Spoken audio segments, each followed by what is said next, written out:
Graça e paz, amados e amadas, aqui é a Kátia Rios e nós estamos hoje no Salmo 26, um outro salmo maravilhoso aqui de Davi pedindo justiça e livramento, né? Então vamos para o primeiro versículo. Ó Senhor, sê meu juiz. Porque somente o Senhor sabe ver os dois lados, sabe ver o coração. Nem nós mesmos sabemos muitas vezes ver o nosso coração nem o coração do outro, né?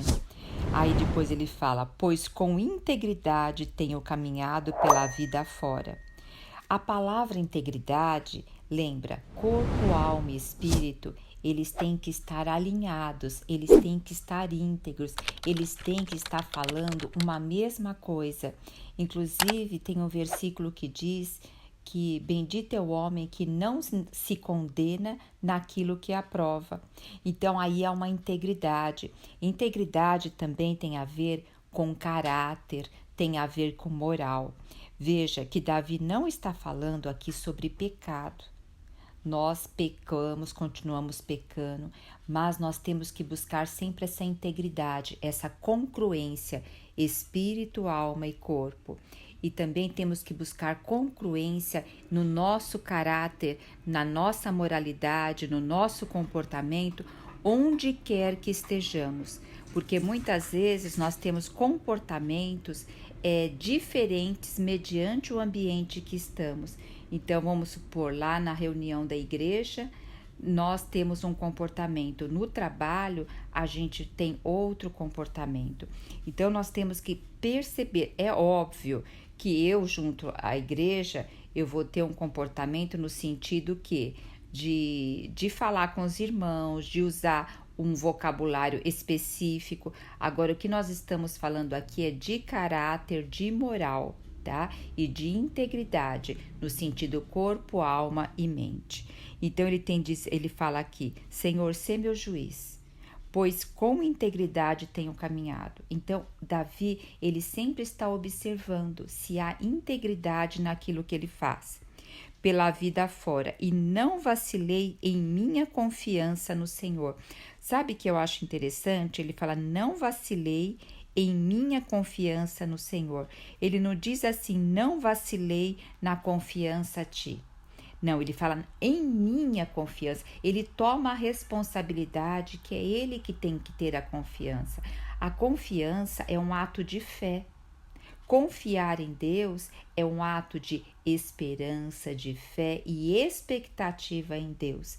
Então, em minha confiança, não vacilei em minha confiança no Senhor. Que nós possamos consultar nosso coração e falar, Senhor, me dê um coração de integridade.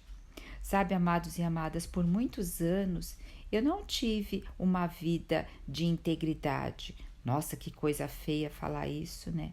Como caráter, como moral, eu creio que eu tinha isso forte, mas dentro do meu coração, assim, o meu espírito, a minha alma, o meu comportamento, eles não tinham harmonia, porque quantas vezes eu estava fazendo algo, mas lá no meu íntimo eu não tinha vontade de fazer aquilo. Quantas vezes eu dizia sim, mas lá no meu íntimo eu queria dizer não. Quantas vezes eu me comprometia, mas depois eu estava arrependida. Então isso também é falta de integridade. E como que o Senhor foi lavando isso em mim?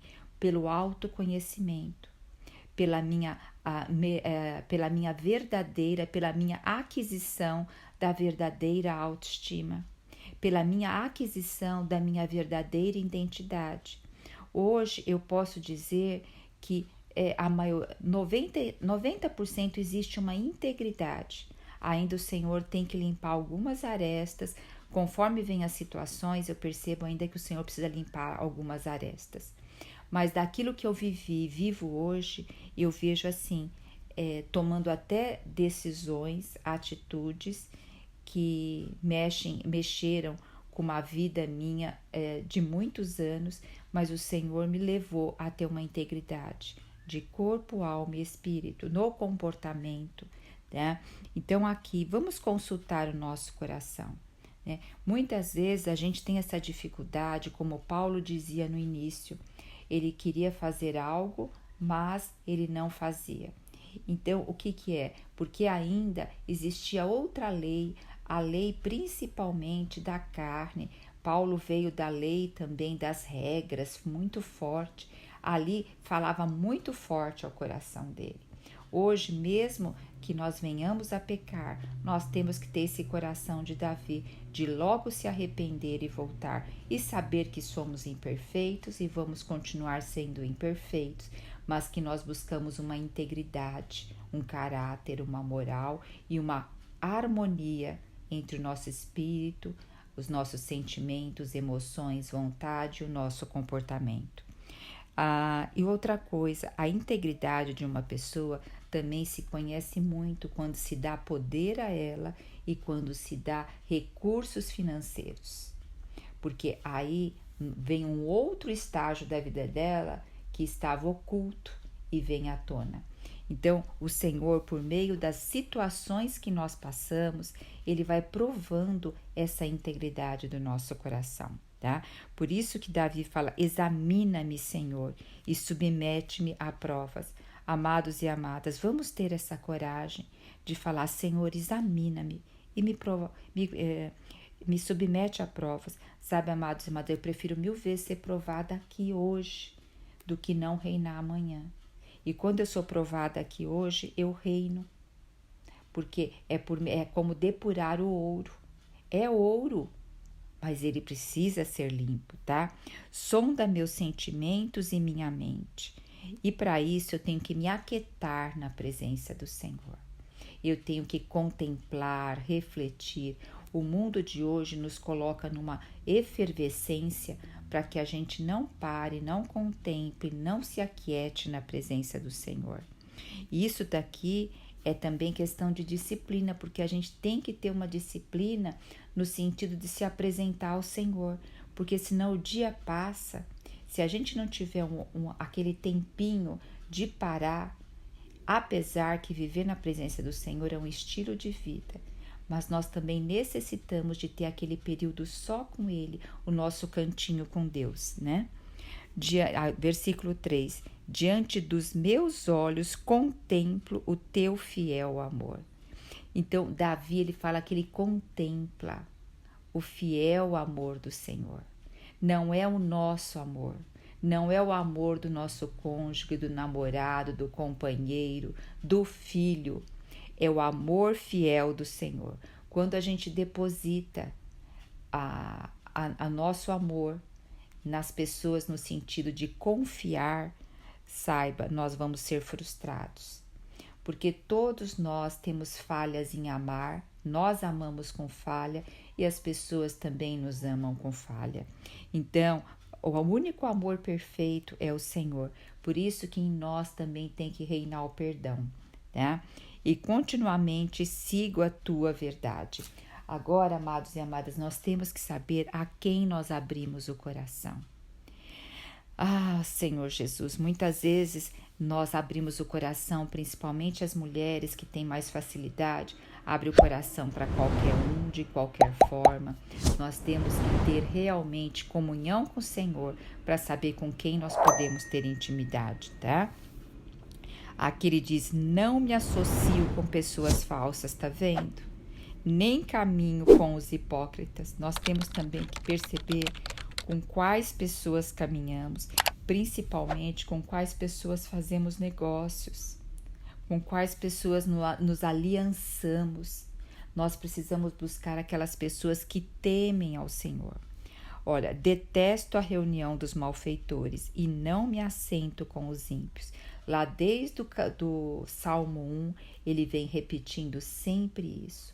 Então vamos ver com quem nós estamos andando, com quem nós estamos nos assentando, em que roda nós estamos parando, tá? E aqui no versículo 6, lavo minhas mãos em sinal da inocência e assim poderei andar ao redor do teu altar, ó Senhor. Então aqui Davi está dizendo, porque os sacerdotes, antes eles tinham que lavar as mãos. Antes era um ritual de se purificar. Então Davi está dizendo que ele se purifica como sinal de inocência e ele anda ao redor do altar. Então, aquela satisfação de estar na casa do Senhor, aquela satisfação de estar na presença do Senhor. Quando a gente anda ao redor do altar, nós estamos colocando quem no centro? O Senhor, e nós estamos ao redor andando. Davi está dizendo que o Senhor é o centro da vida dele. Ergo minha voz para cantar hinos de gratidão e proclamar todas as suas maravilhas. Amados e amadas, para e pensa um pouco o que o Senhor já fez na nossa vida. Quantos livramentos e quantos livramentos que nós não temos ideia. Eu que já estou com uma idade mais avançada, eu percebo quantas pessoas não chegaram à idade que eu tenho. Eu tenho primos amados, primas amadas que já foram. E eu fico, é pela misericórdia do Senhor que eu estou ainda aqui, pelas doenças que eu passei. Então veja, o Senhor, Ele ainda, se você está ouvindo essa mensagem, o Senhor tem propósito na tua vida, o Senhor quer te dar mais revelação, o Senhor quer que você cresça mais nele. E eu creio, sabe, amados e amadas, até João Batista, ele faleceu cedo, né? Ele provavelmente tinha a idade de Cristo, na faixa de 30 anos ele foi decapitado. Mas sabe que eu percebo que João Batista ele cumpriu o ministério dele, ele cumpriu o propósito dele. Eu sei que ele deveria seguir ao Senhor, tudo, mas ele conseguiu vir à terra e cumprir o propósito dele. Mesmo ele morrendo jovem, com aquela idade que ele tinha, foi uma permissão que ele já tinha cumprido o propósito dele. Abel cumpriu o propósito dele. Ele ofereceu aquele holocausto com o melhor que tinha, sabe? Então, se o Senhor está nos dando mais anos de vida, se nós estamos aqui, vamos cumprir o propósito. E qual é o propósito, Kátia? O propósito é onde você está. Se você está dentro da tua casa agora, cuidando dos seus filhos, da sua casa, é esse seu propósito. Se você está desempregada, é esse seu propósito nesse momento de ter intimidade com o Senhor, de buscar o autoconhecimento. Se você está trabalhando, é dentro do teu trabalho o teu propósito. Sabe, amados, muitas vezes a gente fica querendo achar um propósito enorme. Não, faça nas pequenas coisas o propósito, como se fosse para o Senhor. Tudo que você faz, que você já vai estar andando no propósito, tá? Então, aqui vamos lá. E isso, andar no propósito, é uma forma de cantar hinos de ação de graça e proclamar todas as suas maravilhas. Então, o que eu faço, se eu faço como para o Senhor, eu estou proclamando as maravilhas dele aonde eu estou. Eu amo o Senhor, a casa em que habitas é o lugar onde tua glória permanece. Então, aqui eles tinham ainda um lugar específico onde o Senhor ali do tabernáculo, né? Mas hoje nós sabemos que o Senhor se tornou esse Espírito vivo que habita em nós. Hoje nós temos as reuniões da igreja para que lá nós possamos juntos contemplar, adorar e aprender mais do Senhor. Aqui fala, não ceifes minha alma com a dos ímpios, nem minha vida com a dos assassinos. Suas mãos executam planos perversos e a prática dos subornos lhe é peculiar. Então, dizendo assim, eu não quero que eu esteja junto a eles, que a minha alma não seja ceifada. Lembra que o joio e o trigo, eles são ceifados, mas aí depois eles são separados. Então, muitas vezes nós estamos sim no nosso trabalho, ali com convívio com o ímpio, dentro do nosso lar, mas lembre-se, nós podemos crescer como o quê? Como trigo, mesmo do lado do joio, porque o Senhor nos dá a condição para isso. Por isso, vamos contemplar ao Pai. Depois ele fala, mas eu vivo em integridade. Amados e amadas, o que eu mais queria na minha vida era viver em integridade, sabe? Porque eu queria ter essa paz, essa harmonia do meu espírito, da minha alma e do meu corpo. E hoje, quando eu percebo que eu tô bem, que eu tô íntegra na presença do Senhor, eu sinto que essa paz que invade todo o entendimento governa o meu ser. É óbvio que tem momentos que a gente se sente realmente desafiada, tal, mas vamos buscar isso, tá? Livra-me e tem misericórdia de mim.